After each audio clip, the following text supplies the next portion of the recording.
Richard, I don't know if you heard our conversation talking about just kind of the best sports friendships over time with the Tom Brady, Rob Gronkowski video. So I'd ask this to you. What is one of your favorite sports friendships that you've seen showcase itself over the years? Man, you're killing me. Man, that's a tough one. That's one of those I would have to really think for a while on that, because I'll be honest with you, I can't think of anybody off the top of my head other than who you just mentioned. Let me give you one that Frank Broyles, Darryl Royal one that Justin texted in.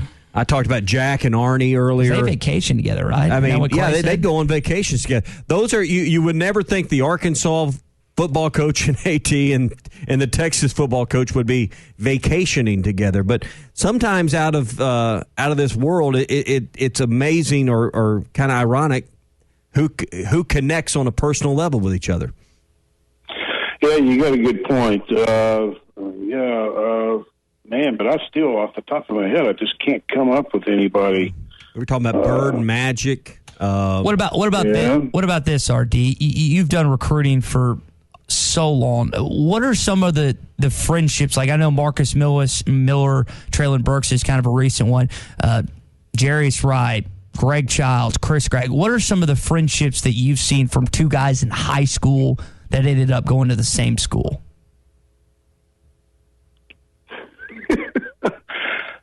You guys might as well just hang up on me. I'm going blank. Again, that's a type of question I would have to kind of think about for a while to be able to give you a good answer. And you guys keep bringing up good ones, but I off the top of my head, I can't remember. We'll come back to it. I see, always some of these great friendships between high school football coaches, high school basketball coaches. I think it works at a lot of different levels. Hey, before we talk about some recruiting news, Arkansas snaps their 8-game losing streak to Kentucky. They get a win at Rupp Arena, something they haven't done since 2014. Came right down to the wire, even though Arkansas built a 12-point lead with 6 minutes to go. What was going on in your mind? How nervous were you as you watched those final closing seconds of Arkansas and Kentucky a couple nights ago? Yeah, when they were up by 12, I was going. I said, "There's no way it's going to stay at 12 or 10 or double figures or even 8, 9, whatever."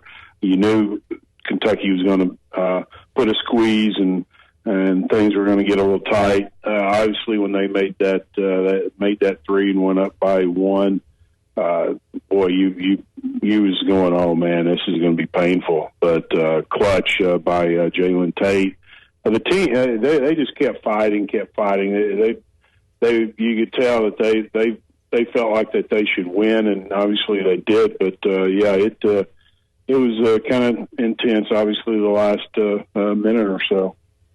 Richard Davenport with us here on the Morning Rush on a Recruiting Thursday. Richard, to step into the high school basketball ranks, I know you haven't been going to games with everything going on, but you did write a piece on Khalil Ware. Is he 6'11" or 7-foot center out of North Little Rock? We'll just call him both. How's that? Because a lot of times kids will tell you, I'm 6'5", and they're actually 6'4" or whatever. But I'll just tell this.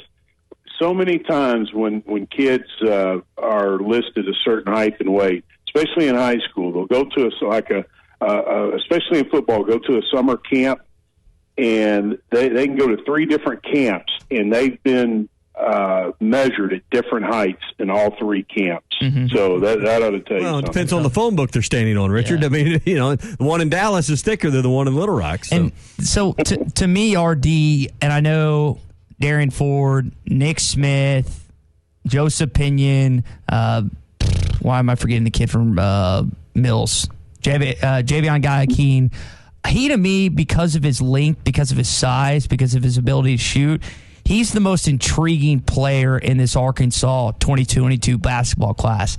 You think I'm onto something there? You talking about where? Yes, where? Yeah. Naturally, when you're 6'11", 7 foot, that's not a everyday occurrence compared to guards that are that they're 6'3", 6'4", 6'5". Like I said, I haven't seen him play this year, but when I did see him a couple of years ago, one of the things that kind of concerned me at the time, but it's been addressed, according to Johnny Rice, was his motor. I saw his motor, and I was going, hey, he needs to be able to pick it up a little bit there. And Johnny got on him and and told him, said, hey, in order to get looks from some of these big schools, you got to play harder. You got to get that motor. You got to get that mean streak going. And evidently he has done that. And the other night, obviously, he scored 32 points. So anytime you're 6'11", 7 foot in high school, you should dominate. And obviously he did that, and that's a good sign of that from the other night. Nick Smith, Sylvan Hills, still probably the top recruit out of this state that people are watching. What are you hearing? I'm still hearing that North Carolina is really zeroed in on him, and he's liking some of the attention that Roy Williams is throwing his way. Well, I've been hearing somewhat similar. I think he could be a tough one in state for Arkansas to be able to land, but if Coach Muss and his staff, they're going to go all out. That's the one thing that I can truthfully say, that every kid that I talk to, especially in the 22 classes, say, man, Arkansas is on me hard.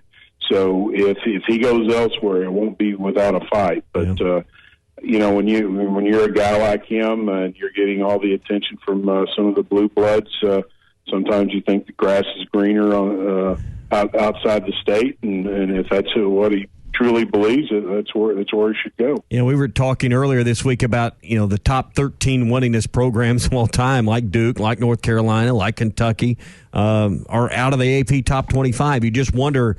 It leaves an opening this year in the tournament for maybe some other programs like Baylor, like Gonzaga, maybe to get to the Final Four and have the success they've always wanted. I wonder, from the recruiting angle, does that open up the door for an Arkansas, for some of these other schools to maybe land some of these most prized recruits? Because there is a down year. You're not able to make the visits.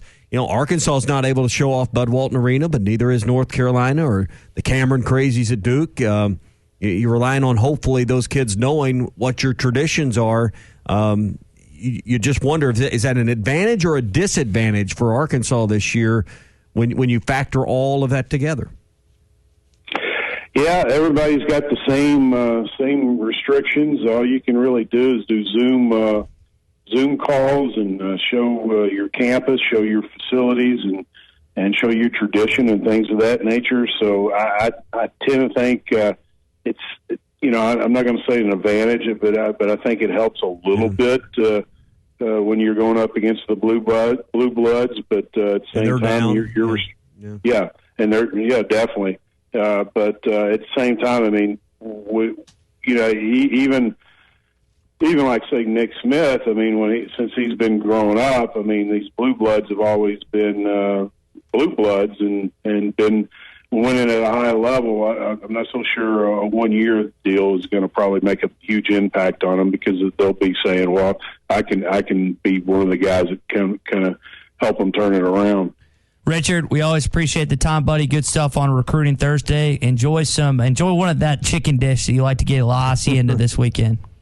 You haven't gotten it yet? I still hadn't been. I haven't been back to Little Rock in. It's been a minute, I feel like. We got haciendas in all over the state. Okay. Well, I'll give it a whirl next time. Got to get it done, man. Okay. Will do. Thanks, RD. All right, buddy. We'll see you.